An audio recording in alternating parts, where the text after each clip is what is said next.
All right, everyone, welcome back to Beyond the Trailhead. We've got an incredible guest this week. We have Greg Pearson with Overwatch and Rescue here, and he's got an amazing company. I've been using them for a few years and thought it would be a great kind of a different vibe to kind of go over a service, more so a product on the pod.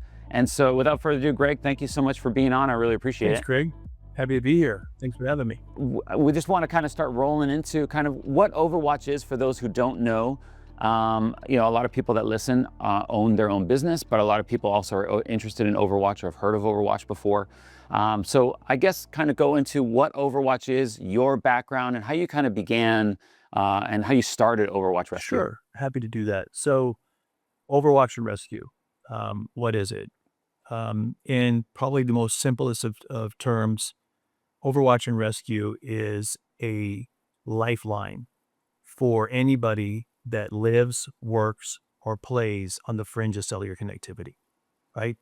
So think about being outdoors, on the move, doing something, right? Working, playing, living, and the need for emergency assistance arises. We are the what now to that situation, right? We are a 24/7 emergency assistance subscription service that really does two things. We coordinate emergency assistance, right? And so with the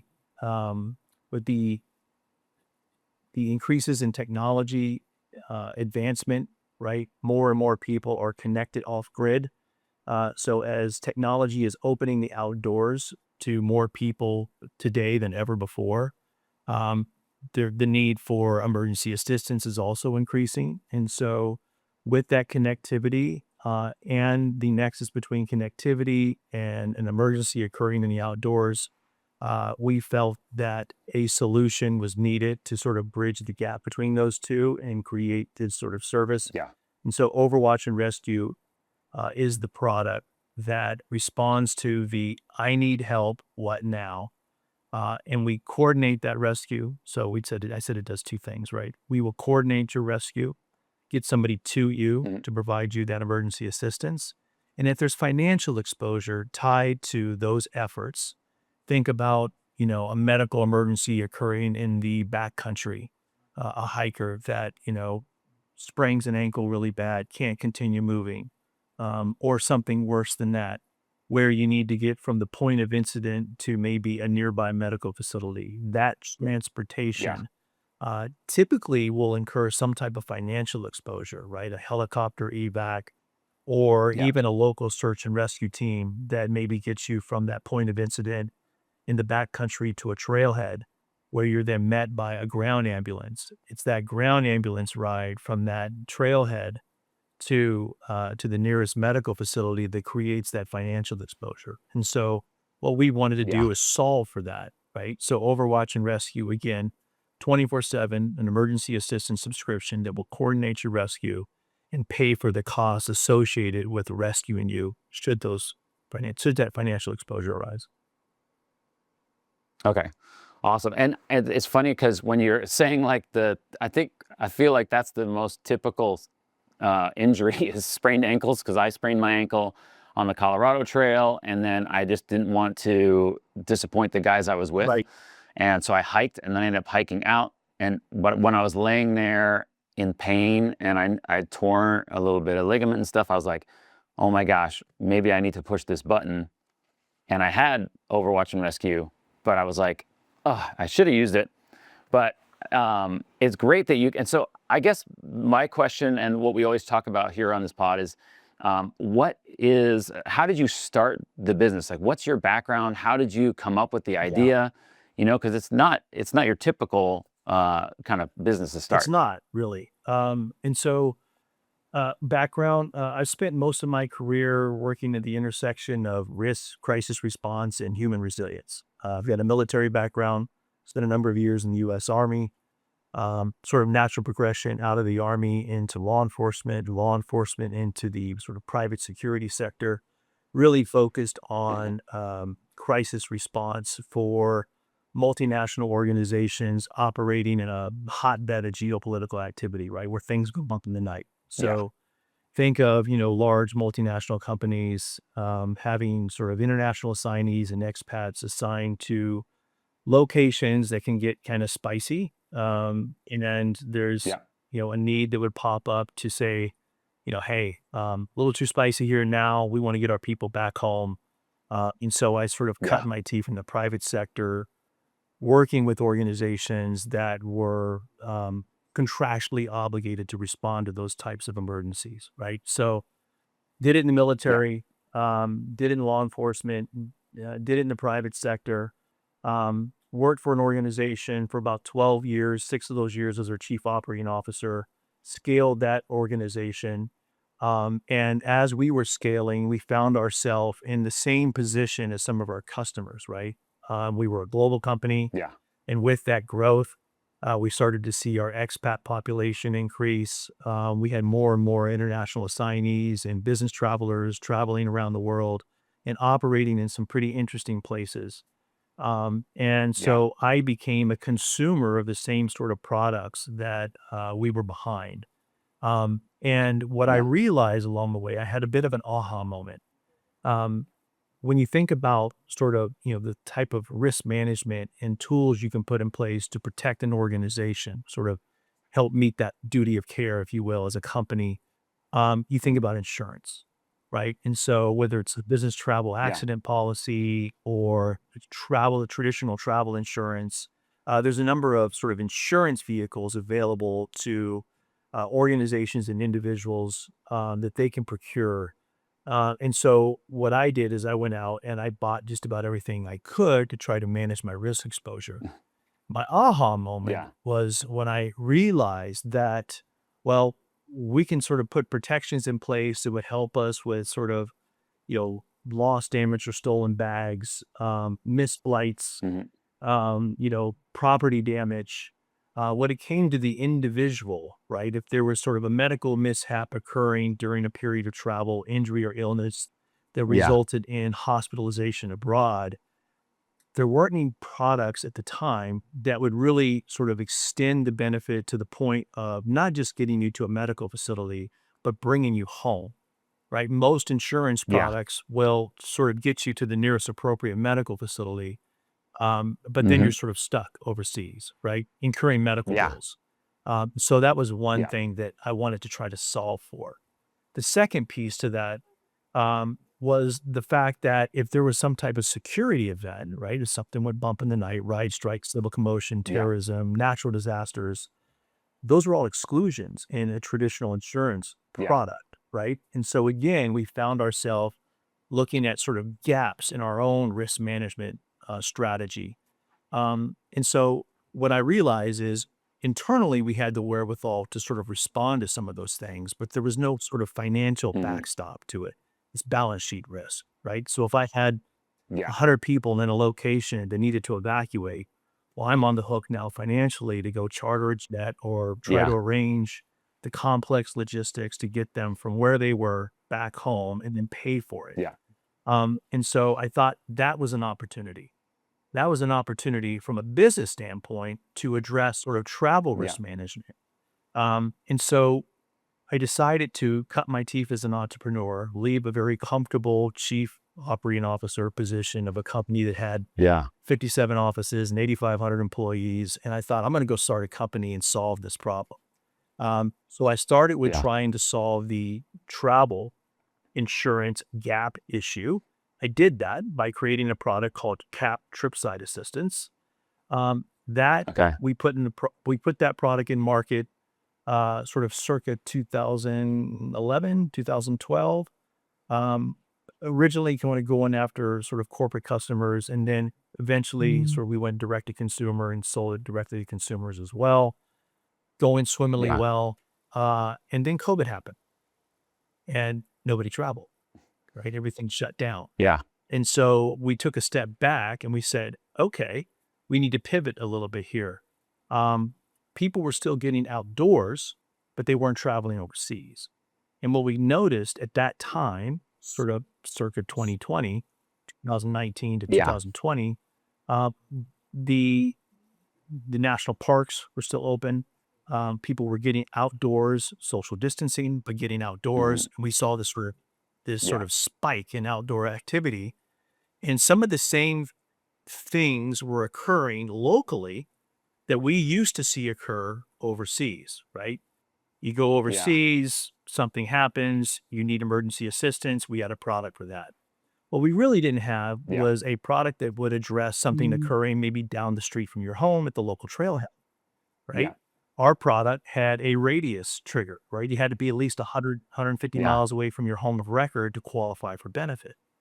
So we Yeah. saw an opportunity to really tackle the things that were occurring with outdoor enthusiasts in the backcountry on the water, people that were sort of getting outdoors, trying, they had cabin fever from COVID, getting outdoors Yeah. and getting after it. And they were still having these sort of medical mishaps, or they were getting lost, or maybe they weren't a experienced outdoor, enthusiast. They weren't really experienced at Yeah. hiking, but they thought, you know what, it's one of the only things I can do right now, so I'm going to go try it. Yeah. And they get lost, they get Yeah. hurt, they'd be, dehydrated and exhausted. And Yeah. what I found was there wasn't really anything that was solving that issue.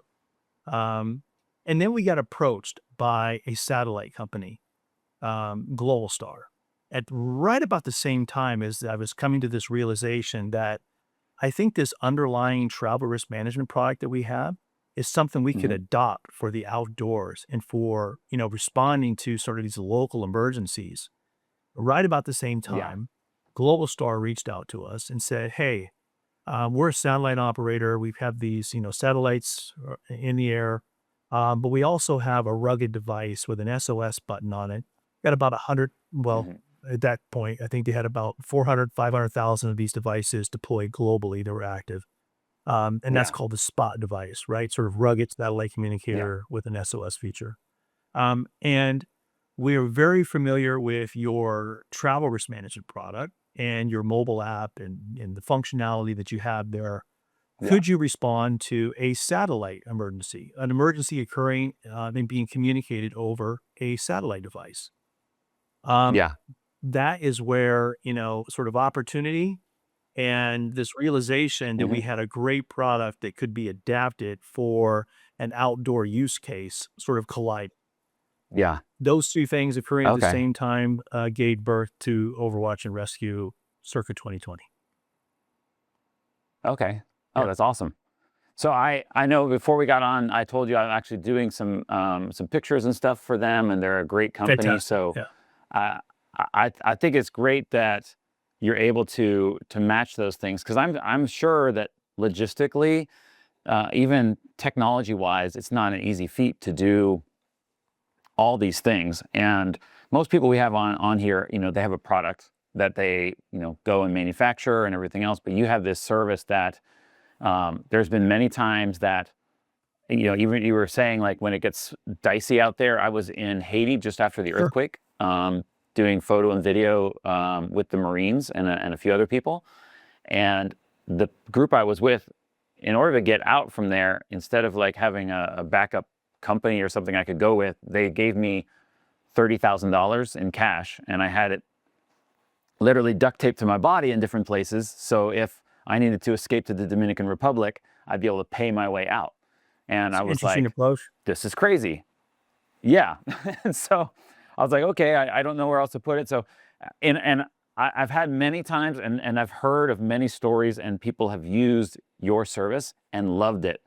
And I guess now that you're in the thick of it, and you've been rolling for a while, having Overwatch and Rescue, what um, what are the I guess the benefits, but then the pitfalls? Because I know Overwatch and Rescue is probably kind of risky when you were doing it. I'm sure it's a pretty big risk because it's and you correct me if I'm wrong, but like I know with insurance, it's very similar that like if you have more people being rescued than what you're actually coming in, then you're actually going to be in a Correct. deficit, right?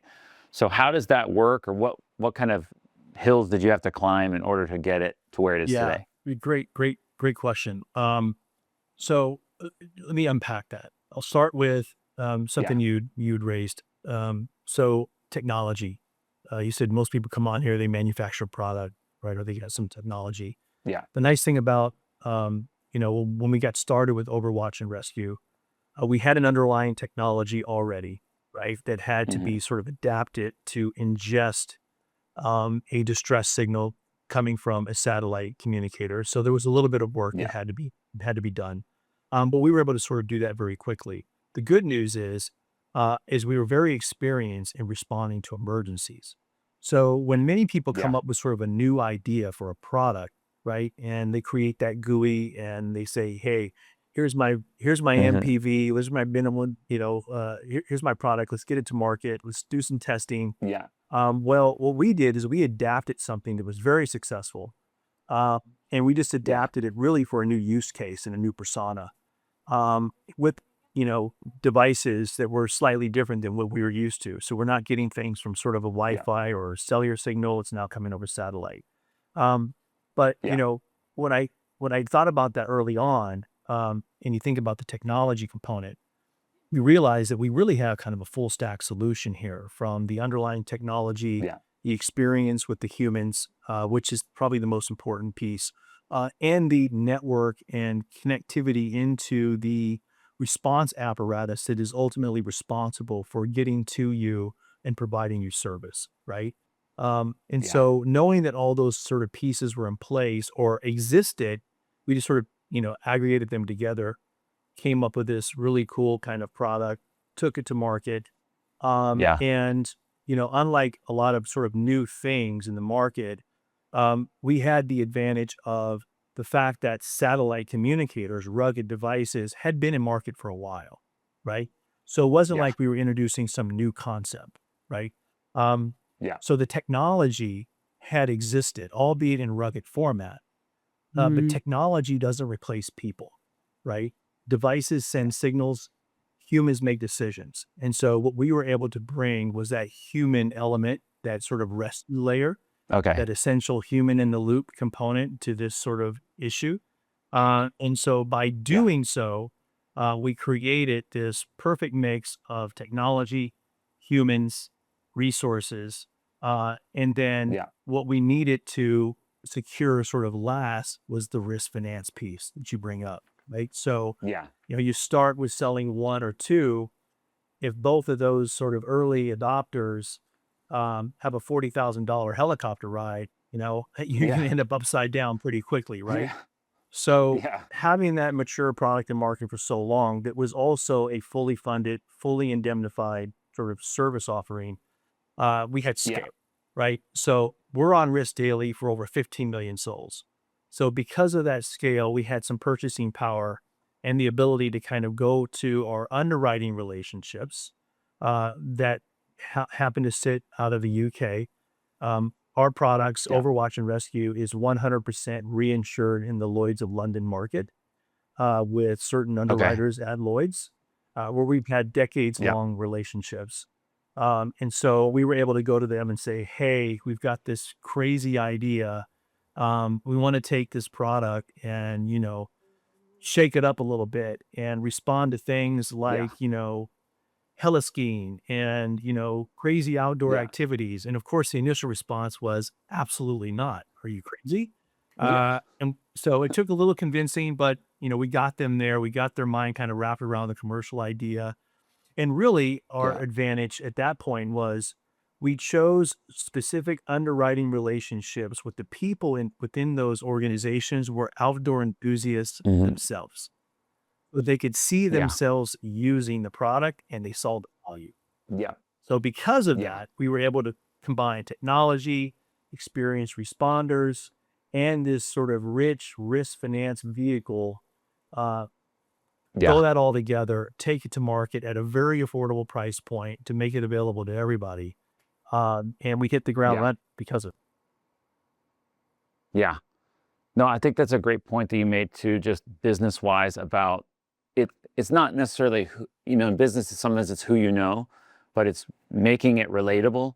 I just came back from a conference where it's a lot of retired veterans that are creating a business or wanting to get business with the government and Sure. everything. And the government brought in people, and it's a lot of just us, everybody just meeting each other, telling stories, and then finding that like Me Too moment where you both relate, and then you go, hey, I like this person, I want to do business with this person, I trust this person now, versus just it's a numbers game. Of course, there's still numbers, you know, Of and there's course. still that risk, but they understand it. They understand the product as opposed to not understanding it. I think even when you watch things like, you know, Shark Tank and stuff like that, and sometimes none of the sharks understand the product, and but yet it is a good product, and other times it's not. But sometimes it is a really good product or a service, and you're like, oh my gosh, but just none of them get it because they're not connected to it. Yeah. So I think, you know, for people who are listening, who are, you know, starting a business or whatever, are looking for either financial backers or investors and stuff like that, not just pitching this little elevator pitch, but taking that elevator pitch and turning it around, or tweaking it for that person, you know, Sure. finding that connecting point that makes that person want to do it. Yeah. So Yeah. I think that's, I mean, it's incredible service to me. It always blows my mind when I hear people that have used it and trusted it. I mean, there's so many times that I'm like, I should just push the button. And I think that's what's great about your service um, is compared to other services is I'm not getting a bill and then having to send it to you Correct. to Yeah. pay it. It's you Yeah. are doing everything ahead. So you don't have that, should I push this button? I don't know because it's going to cost me a fortune. You know, you kind of know what you're going That's to right. get versus the other ones. So am I right in saying that? You are. And so most products in the market follow the traditional insurance delivery model. What does that Yeah. mean? If you have a loss, bodily harm, bodily injury, some type of financial loss, um, you will have to come out of pocket either to pay a Yeah. deductible, or the expense itself, and then you file a claim and go through a claims process to be Hmm. reimbursed for whatever that financial exposure was. Yeah. And so we took more of a roadside assistance approach, right? Think of AAA. We're Hmm. sort of AAA for people, Yeah. right? Instead of your vehicle, for people, where you pay up front, you Yeah. pay one time, and then you don't pay for utilization. So if you are Yeah. out and something happens, um, and when we say something happening, right, we're not talking about, some crazy activity. I mean, it could be, as I mentioned earlier, something as simple as I'm lost, I'm broke down on the side of the road, Yeah. or, I had a really good, I got a really good deal on a trip to the Caribbean, and you got a good Hmm. deal, probably because it's hurricane Yeah. season. And so you're Yeah. now in, the Caribbean in October, Yeah. and there's a Cat 5 storm heading your way. It's going to make landfall in Yeah. 2 days. You're supposed to be there for 5 days. And you realize, hey, if I Yeah. stay here, I could suffer from bodily harm, bodily injury, property damage, one of those things. Yeah. And so we wanted to create a vehicle where you could, before running into serious issues, hit the button, Yeah. get engaged with Yeah. us and say, hey, Cat 5 storm's coming. Could you get me out of here, please? Uh, we Yeah. confirm that. And now we're paying for you to be transported while there's still options, transport it back Yeah. home so you can kind of watch Yeah. the unfolding of the storm on the television with everybody else. And Yeah. Yeah. so we are what we refer to as a first payer product, meaning that we have removed Yeah. all of the sort of messiness that comes with an insurance delivery. And instead, Yeah. what you do is you pay for it one time. And then if you are out there and you have some type of emergency and there's financial exposure tied to it, that ground ambulance, that air ambulance, getting Yeah. you out of an area that's going to be hit by a hurricane, we will pay that up front, so you don't have to. In the circumstance, and Yeah. this is what happens a lot, right? When we think about your audience, who I suspect spend a lot of time, on the trails, um, Yeah. people hesitate, right, to call for help. Yes. And when we ask people, why did you hesitate? The number one reason is always, I didn't want a bill. I was worried that it was going to Yeah. cost.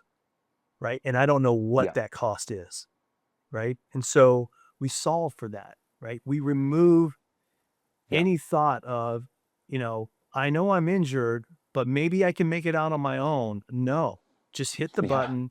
Help is on the way. Yeah. We're going to get you to a medical facility. And if there's Yeah. a bill 6 months later, just send it to us and we'll pay Yeah. it directly. Yeah. That's what we solve for. Yeah. That's I I don't know. I can't tell you how many times I've told people that same kind of story and said, you just need to get it. It's I'm about to go on a big trip with my buddy, and I was like, hey, you need to get this now. I was like, use my discount code even. I don't Right. care. Just go. It's like not it's it's so Yeah. affordable. I think that's what's the great part is, and I don't think people believe it sometimes, is the price and how affordable it Right. is.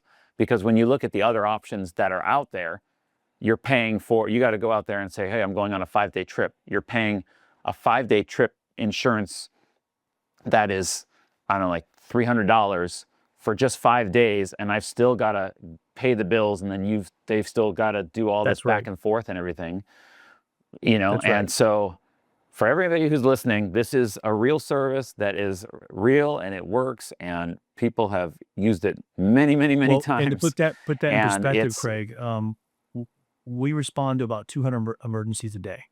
Right? So just to kind of put that in oh, wow. perspective, that's globally. That's not just the Yeah. US. Um, Yeah. that's Yeah. globally. And so again, I mean, we're on risk for over 15 million souls. So 200 a Yeah. day is reasonable. But it's a lot, Yeah. right? This isn't just something that occurs occasionally. We're seeing this Yeah. happen every single day. The good news Yeah. is in many of those interactions, take out the serious medical conditions.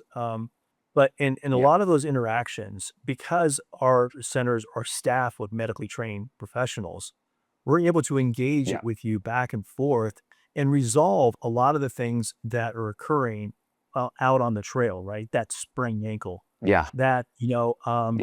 I'm getting lightheaded. Maybe I'm experiencing altitude sickness. I'm not sure. And so now we're able to provide some advice, not just to you, but in the event we feel, yeah, Mm. we should probably get you out of there, we're able to, with medically trained professionals, also pass that life saving information on to emergency response agencies, right? Who are then Yeah. engaging with you and they know exactly what they're Yeah. walking themselves into, right? And so, Yeah. yeah, we wanted to make it affordable. We wanted to make it available to everybody, right? The last thing we want Yeah. when you're going to go outdoors is for you to start making decisions on whether you should have a lifeline, right? You spent the money Yeah. on your pack, you spent the money on your shoes and Yeah. your poles and all your gear. Don't leave this behind, right? This may be the most Yeah. critical piece of gear you will ever take with you, and it's that lifeline, Overwatch and rescue. Yeah. Oh, yeah. I was down in the Grand Canyon doing rim to rim with my wife one Nice. time, and that day we saw was it maybe 7 times we saw a helicopter come in and find it was a really, really hot day, and they were rescuing people like crazy. And I went by somebody and they were telling me how much it was going to cost, and I'm thinking, oh well, I have my Right. coverage, and I'm walking by a lady and I see her and I'm like, she's like literally dying, and I'm like, hey, take this bottle of water. I have extra water. I have my water filter too, but she just didn't pack properly. Right. And she's like, no, no, I'm good. I'm like, no, please take it because, I know you don't have any way to get out of here and it's going to cost you a fortune if you don't. So I guess my next question for you is like your relationship with the Sure. outdoors. What, now that you have this business and stuff like that, I'm sure you're super busy all the time. How do you still stay connected to the outdoor Yeah. space? Well, I had the advantage, Craig, of I was born and raised in Northern California, here in the San Francisco Bay Area. Okay. Um, I still live here, and so I have access to, within a 3 hour radius, Yeah. right? I could be, in the Sierra Nevada. I can be, in the Yeah. Santa Cruz Beach. I can be in great mountains, the ocean. And so my Yeah. exposure and access to the outdoors is, I'm about an hour and 20 minutes from Yosemite. And so Yeah. um, I've always enjoyed spending time in the outdoors. Yeah. And now, with this product that we have in market and have had in market now for a number of years, my relationship with the outdoors and the outdoors community is stronger than ever before. Right. And so, Yeah. and I'm even more Yeah. passionate about kind of what we're doing, right? A sort of purpose over profit, if you Yeah. will, where Yeah. we're sort of enabling people and empowering people to go further, do more, explore more. Yeah. I'm exploring with greater confidence, right? Where it's like, hey, you know what? I'll push a Yeah. little further. Not because Yeah. I'm being reckless, right? Let's be Yeah. fair here. I'm not doing anything, outrageous, but I Yeah. still make time to get outdoors. I still make time to connect with that community, even more so now with this product. Yeah. And it's great to be able to have something in the market that really kind of encourages people, right? Who are thinking about, Yeah. I've always wanted to summit this mountain, but I've never really Yeah. had the confidence and right. And so we're helping them with one more tool in the tool bag, right? Not everything. You still have to Yeah. prepare. You still have to Yeah. have the right gear. Yeah. But making it available, we're seeing more and more people that have made that summit Yeah. not need us, and then reach out and say, one of the things that gave me the confidence to push further was knowing that I had to. Yeah. Yeah. No, that's a great statement. I had another person on the pod, and we were talking about their sleeping bags and their Sure. sleeping quilts, and we were joking how like he creates this quilt to keep you from dying, right? Like to keep Sure. you warm. And the better stories that you get are, hey, I didn't have to use your service, but I had the confidence that in your product that I could go and do the things I needed to do. Because there's a lot of products and services out there that claim one thing, and then, I mean, you can go on Amazon 100 times over and see Oh, products that yeah. claim that they're rated for 15 degrees when they're really rated for 40, or sleeping pads, and all these different Right. products. And when you create something that's you're confident in, and I guess my question would be for that is, for people, for people that are creating a business and they're trying to fill a niche, what's one piece of advice you could give them in trying to fill that Sure. niche?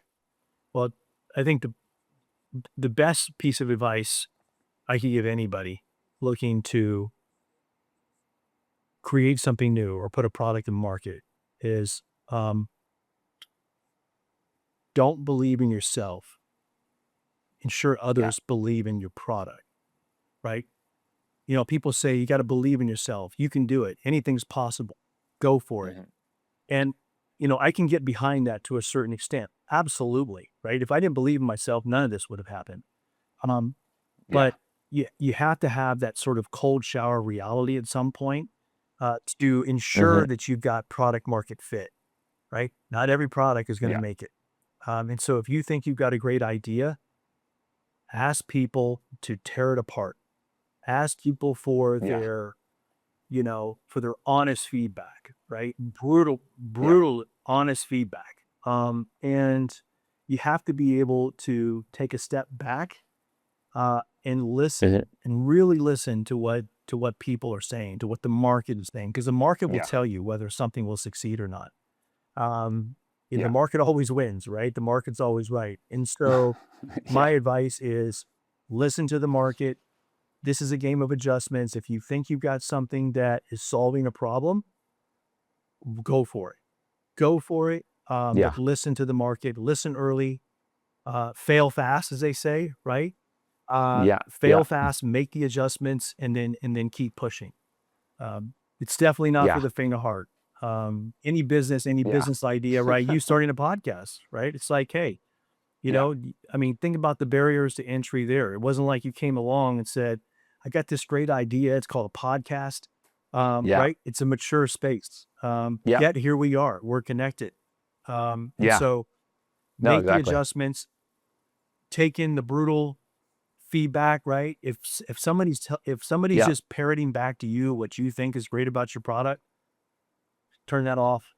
Go find Yeah. a detractor, right? Go find somebody that can poke holes Yeah. in what you're trying to do, and really Yeah. listen to that. And then listen to the market, make the Yeah. adjustments, and go, go, go.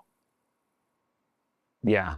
I think that's always good. It's sometimes hard too with a product I'm just thinking from a social media aspect Mhm. of it, and not so much a service maybe as a product, because a lot of companies, this is just out of the blue, but a lot of companies will send a product to you as a social media influencer and everything else, and ask you for your feedback. But then if you don't give them the right feedback, they'll never send you product again, Right. and Yeah. everything, right? So it's like really hard. I'm a pretty honest person when it comes to like people sending me a product. I'm like, hey, this is great about it. This is the not so great things. Maybe you have too many SKUs Right. because there's too much product, and just focus on this one thing. But you seem to have focused on the right thing. And so moving forward, for Overwatch and Rescue, what's the future look like for you guys Yeah. now? So I'll tell you, and if I could go back real quick, when it comes to Yeah. advice, right? One of the things I didn't anticipate was how well received this would be, right? We thought it was a great Hmm. idea. We did the focus groups, right? We asked for the honest feedback. Yeah. Um, we had the advantage of a very large satellite company with a lot of devices in market Hmm. saying, "Hey, we want you to respond to these Yeah. emergencies for these devices, and we like to sell this new product that you have." So that certainly Yeah. helped. But even then, what I didn't anticipate was how well it would go and how fast it would scale, Yeah. right? And so not being prepared to scale um, Hmm. could tank a product, right? So, or you just Yeah. miss the opportunity. And oftentimes Yeah. that window closes fast, right? Especially Yeah. when the word starts to get out. Because then what you see, right, is lookalike products, new entrants, and all of a sudden your competitive Yeah. advantage that you had, that first mover advantage, Yeah. is filled very quickly by Yeah. people sort of copying what you're Yeah. doing. Um, there was also a couple of other products that did similar things, not exactly what we were doing. And Hmm. so while we were solving some problems, what we were really doing was sort of making things more accessible, bringing the price down, Yeah. expanding the benefits, right? So it wasn't a completely new sort of product, right? It was sort of a filling the gaps, disrupting sort of this little market that was out there, and Hmm. then sort of capitalizing on that initial market reaction to scale. Yeah. What's happening now Yeah. is uh, I would say within the next 18 to 24 months, maybe a little bit further out. Um, I think it will be rare to see somebody walking around with a smartphone that does not have satellite connectivity, Hmm. right? And Yeah. so one of the Yeah. things we're doing is we are working very diligently to ensure that we're positioning ourselves correctly in the market, not just only to capture that opportunity, but to ensure Yeah. that as more and more people have that level of signal, that we're Hmm. ensuring that our message is very clear, that signal alone doesn't get you rescued, right? It Yeah. sends up the flare. You still need the other Yeah. pieces, and that's where Overwatch and Rescue comes in. We are the Yeah. rest of that scenario, right? We're that essential human Yeah. in the loop. And so what we're doing now is focused on that next phase of growth to ensure that as Yeah. more and more people get connected, we're able to ensure that they also have our subscription in their back pocket. So as they live, work, and Yeah. play, they always know Yeah. that if something goes wrong, they can count on us. And that's what I'm focused on. Yeah. That's great. That's awesome. I think that rolls right into, I guess, if people are looking for Overwatch and Rescue, Sure. how would people find you? How do they get their subscription? Where Yeah, would they go? absolutely. So the easiest way is to go to overwatchxrescue.com. You can buy it from us directly. Sorry to interrupt everybody, but a quick shout out to the Overwatch and Rescue team. They were kind enough to hook us up with a discount code for their service. So you can save 15% at checkout by using the code Beyond15. So if you're looking into the service, definitely use the code Beyond15 and get 15% off. Now back to the pod. And as long as you have the ability to connect with us through cell and sat, right? Which again, many of these smartphones today are satellite enabled. We're seeing more and more of them come Hmm. online. And just about every, Yeah. or if you have a rugged device that has that sort of SMS capability, messaging capability, there's a long list of them. You can find them on our website. And so you can see, whether or not, you have the connectivity or device that's compatible. Yeah. But yeah, that's the easiest way to get to us. It's www.overwatchxrescue.com. You can also find us through certain industry partners where we also position product in their sort of buy flow, if you will. Global Yeah. Star, who you had mentioned, is probably one of the most well-known ones that we're connected with. We're Hmm. contractually obligated to respond to their devices. And so when you go buy your spot device and you sign up for your data plan, you'll find Overwatch and Rescue in that ecosystem as well. So a few different places to find us, but number one Yeah. place and the easiest place is overwatchxrescue.com. Awesome. Well, thank you, Gary. I mean, that was a ton of Thank info you. and I learned so much more. I think explaining it like that is great because it just, for people who are starting a business, it's great to just hear your process, but also for people who are, curious about Overwatch and Rescue, it's great to hear it because once you hear it, you kind of go, okay, I'm on board now. Like, I mean, I've been on board, I but appreciate that. I appreciate I that. can literally just send this to people and be like, listen Yeah. to this, listen to this clip. Okay, so before we go, just going to go into a quick rapid fire round. It's just a couple of questions just to get to Okay. know you. And then we'll just say thank you and let you get on to your day. So I guess first question, without further ado, my favorite one is your favorite national park. Yosemite. Awesome. My favorite too. Second, well, that's my first favorite and then Grand Canyon. Yeah, I'd say Grand all right, Canyon is definitely my top 3. Awesome. All right, next thing is coffee or electrolyte drinks on the trail. Coffee. Now, keep Nice. in mind that coffee dehydrates you. Um, So a disclaimer, right? yeah. Coffee is my preference, Yep. but I say hydrated. So I just want to throw that out there. I don't want people Yeah. going out with just coffee and then Coffee in the hitting the button. morning. Yeah. All right, solo hike or crew mission? That's a good one. For me, as busy as I am, I'd say solo. I like time alone. Yeah. Yeah. I think that's good to get out there by yourself. If you could collab with any brand, who would it be and why? REI. Yeah. REI? I've noticed that REI has this sort of new mission to really try to engage members. Obviously, Yeah. if you shop at REI, you're a customer of ours, right? Or you should be. And so when I think about, here in the US, right, and I'm talking specifically kind of US centric, but Yeah. their reach, why people walk into an REI, they're typically getting something because they're getting ready to go outdoors. And so I think it's a perfect, when you think about product positioning, they would be a great partner for us, Yeah. to sort of collab with, if you will, because we have the same mission, right? Awesome. Yeah. No, I love it. I think that's probably the most obvious, perfect collab that you could have. All right, 2 more questions. One app you can't live without for work. You came in kind of broken there, Craig. So I think the first question was No, it's okay. one app. One app you can't live without can't live without for work. Ooh. Well, not necessarily an app, but a piece of technology. And I'd say at this point, Claude. Yeah. Yeah. That seems to be the go-to for a lot. It's some sort of AI that you can Yeah. use on a daily. All right, and then last question, this is just a fun one. What's your go-to trail snack and the worst trail snack you've ever tried? Go-to trail snack. Yeah. So lately I've been on this kick. I like to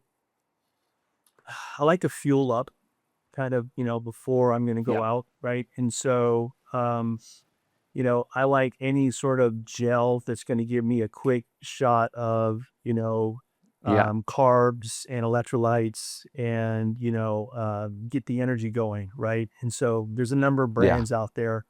And so got to take those in the pack, right? Along with water, right? Yeah. And so that's probably a good one for me. And then what was the second part of that? The worst trail snack The you've ever worst tried. snail track I've ever tried. I was out recently with a friend and actually another sort of hiking influencer, and he had Yeah. this beef jerky that he swore by. And so, Yeah. I thought, why not? I was, pretty hungry. We still Yeah. had probably 4,000 feet of climb ahead of us. Um, Yeah. Tried it. One, tasted horrible. It was like chewing cardboard, and Yeah. it dehydrated me, right? It was like sodium in that Yeah. thing. Immediately, I Yeah. was like, oh man, I need water. And so that was Yeah. probably not the best choice, right? Is to take something that would Yeah. immediately dehydrate me. Yeah. Yeah. That's hilarious. Usually beef jerky is a go-to, but I guess it can be, especially after watching that Apex movie with, Right? I can't, right? And then it's like, oh, it's human jerky. I was like, I look at beef jerky a completely different way now when I go to a Yeah, gas station. exactly. So Exactly. if it's Yeah. homemade. But well, awesome. Well, Gary, thank you so much for being on. Everybody, thank you so much for listening. We hope to see everybody on the trail. And Gary, I hope everybody kind of picks up Overwatch and Rescue and runs with it on the trail, no matter what you're doing, if you're on vacation or whatever. And thank you again for your time. I really appreciate it. Thank you. Thanks for having me.